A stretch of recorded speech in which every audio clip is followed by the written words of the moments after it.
Мөлдірдің сұхбатын талқылап болдыңыздар ма?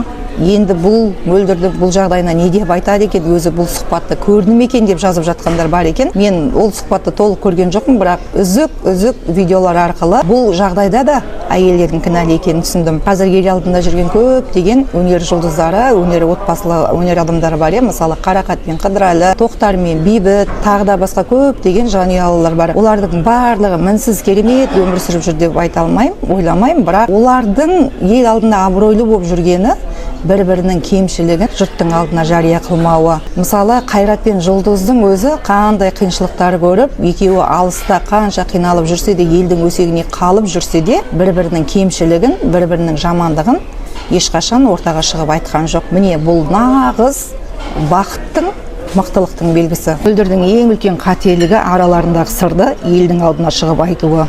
Бұрынғы болсын, қазіргі болсын, ерлі-зайыптылар араларындағы сырды өзгеге айту үлкен күнә екен. Жалпы әдепті, ибалы әйелден ешқандай еркектің алыстағысы келмейді. Ал бұл мәселеде тоқалдың кесірі өте көбірек екені көрініп тұр.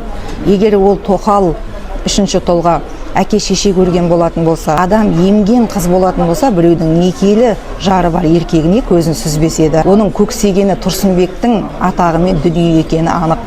Егер Құдай сақтасын, ертең Тұрсынбектің басына бір ауыр күн түсіп, денсаулығына байланысты жатып қалатындай жағдай болса, бірінші тастап кететін де сол тоқал. Дүние үшін отбасылы адамдарға көз тігу өз өміріне лағнет шақырумен тең екен.